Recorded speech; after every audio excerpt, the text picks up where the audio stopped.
Introducing Oakley Meta Vanguard, the new performance AI glasses designed for athletes with an action-ready ultra-wide camera, powerful open-ear speakers, and built-in Meta AI that syncs with your Garmin devices for real-time insights while you train.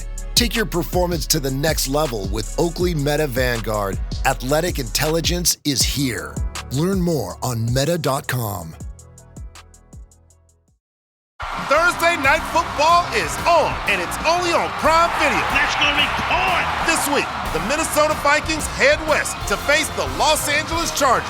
They'll take that all day. Coverage begins at 7 p.m. Eastern with football's best party. TNF Tonight, presented by Verizon. Not a Prime member? Not a problem. Simply sign up for a 30-day free trial. It's the Vikings and the Chargers, Thursday at 7 p.m. Eastern, only on Prime Video. Restrictions apply. See Amazon.com/Amazon Prime for details.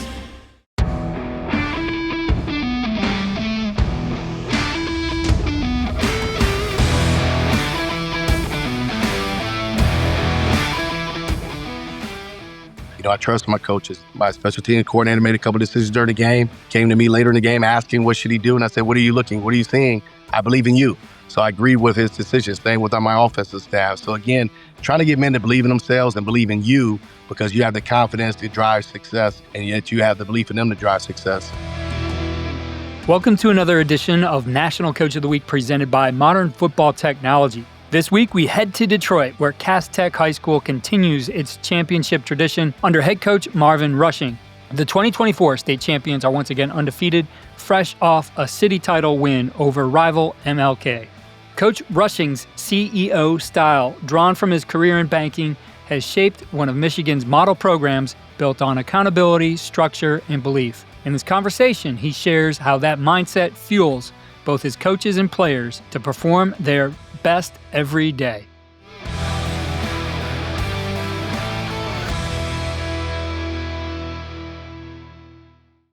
We're back for another episode of our National Coach of the Week presented by Modern Football Technology. And our head coach of the week is Marvin Rushing, who's the head coach at Cass Tech in Michigan. Coach, great to have you here on the podcast. I appreciate the invite, Keith. Coach, you've been doing a great job there. State champions in 2024. Just won the city championship there against your rival MLK. Had them twice already on the schedule. Maybe, I don't know if you'll see them again in the playoffs, but that's a big win for you guys. Yeah, it's always a big thing. It's not fun learning my first year to go the whole year with losing that city championship and having that just eat at you, not having a chance to reconcile it for another full year. Fortunately, we don't play them in the playoffs. We're two different levels, but always a heated contest. They got great talent on there, great coaching or whatnot. So that game generally goes to the fourth quarter, and the victor is going to be the team that's most disciplined and most physical. That's what transpired on Friday. Coach, you guys have had an outstanding season so far, undefeated, and I'm sure you give a lot of credit to your team and the staff who, are out there doing all the operation of this as well. Yeah, no doubt. I'm blessed to have a great staff. There's about 20 of us. I'm more like of a CEO type. I trust my coordinators. We run things through each other. Game day, I'm just really trying to understand what we're trying to do, why, add a little input. But honestly, the strength of our team, honestly, is our coaching staff. And that CEO type of approach for you really comes out of what you do in your day job. You're not in a school right now, work in banks for Comerica. And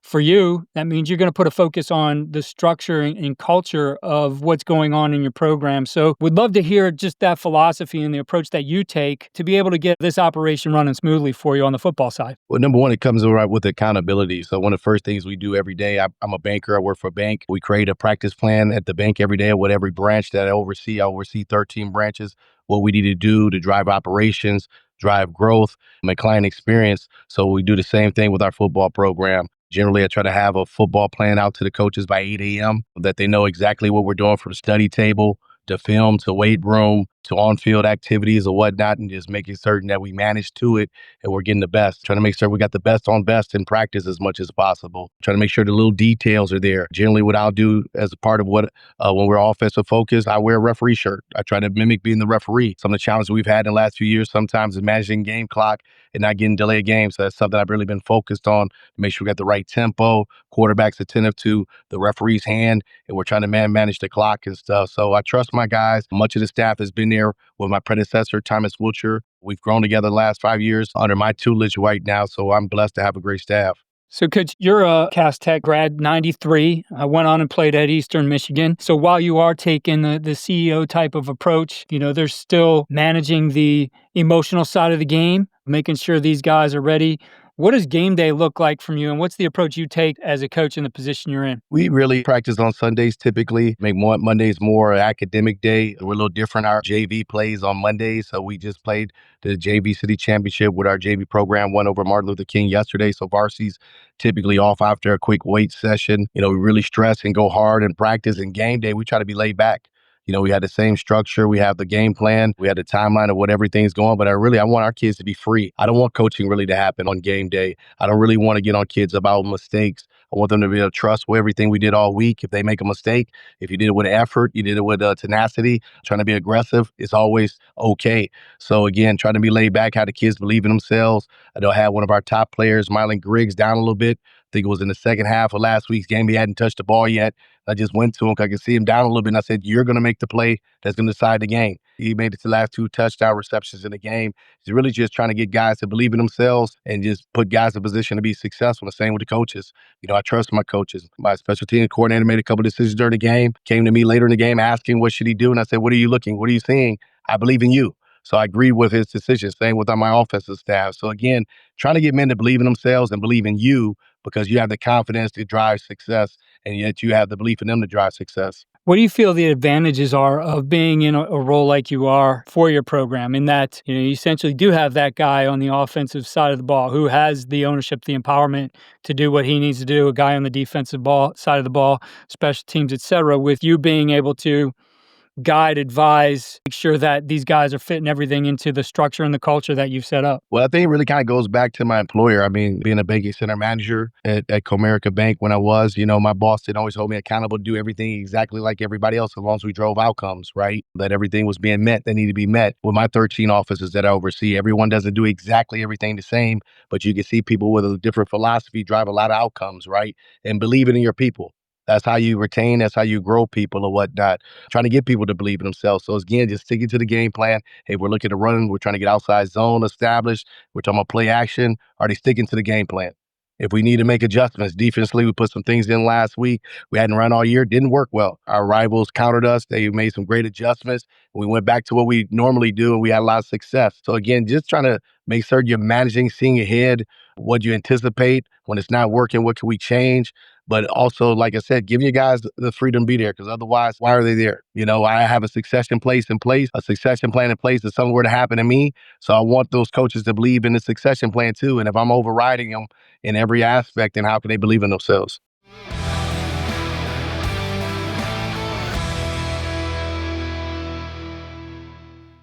When every snap counts, you can't afford to guess.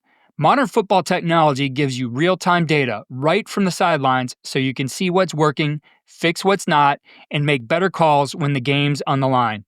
Trusted by top programs across the country, Modern Football helps coaches bridge the gap between film and field with instant analytics, live self-scout, and post-game efficiency reports. It's the perfect tool for the playoff push. Quick to onboard, easy to use, and built by coaches who understand what winning takes. Visit modernfootball.com to schedule a quick demo and see why more staffs are turning data into their competitive edge.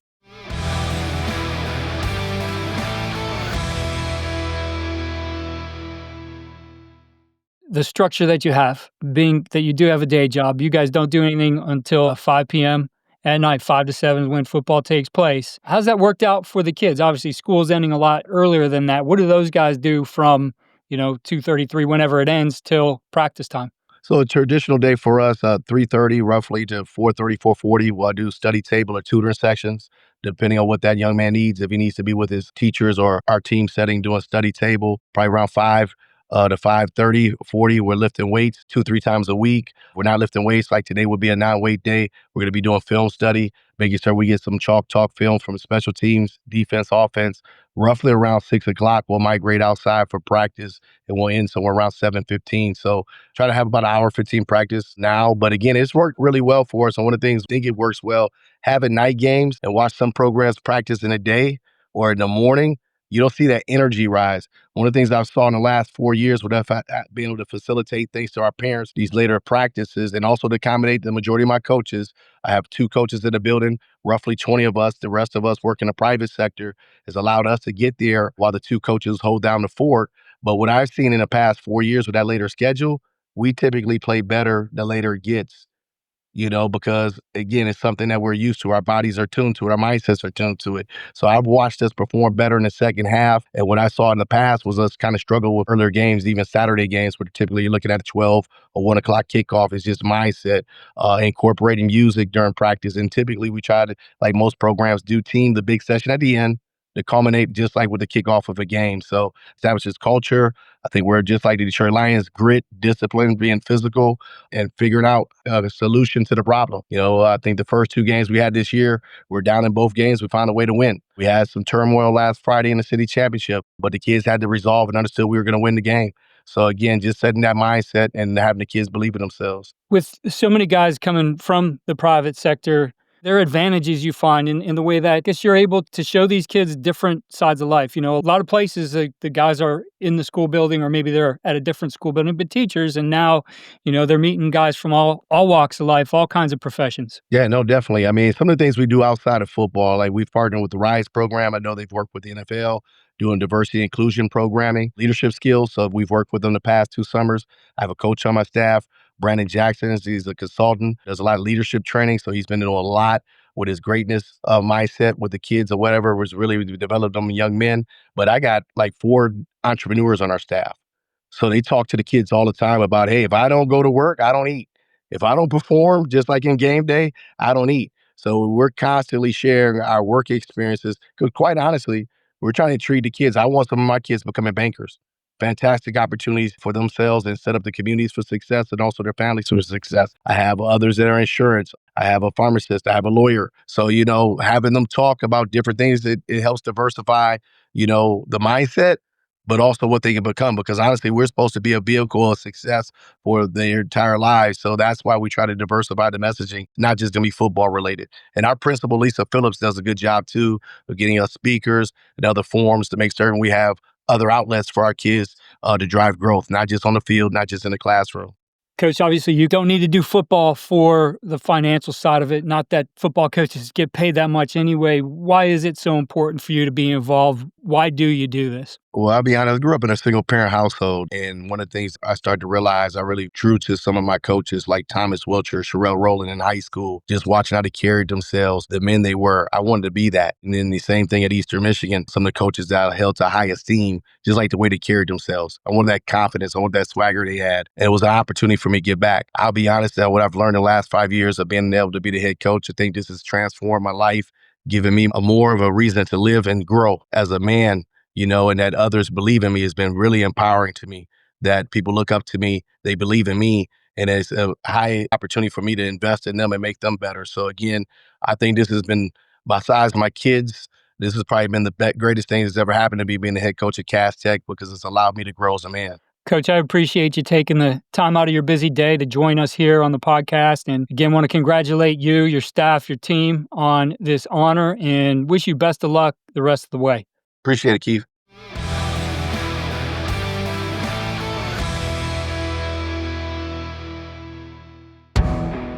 That was Marvin Rushing, head coach of Cass Tech High School, our National Coach of the Week, presented by Modern Football Technology. To hear more conversations like this and learn from coaches shaping the game across every level, visit coachandcoordinator.com. You'll find all our weekly features, podcasts, and resources, plus the upcoming Coaching Coordinator Network, launching soon with exclusive content to help you grow your program and your career. Be sure to check out our sponsor, Modern Football Technology. As we head into the late season and playoff push, it's not too late to add in-game analytics to your repertoire. Modern Football Technology's quick onboarding process plus easy-to-use interface make this something that you can use now as you finish the 2025 season. Check it out at modernfootball.com.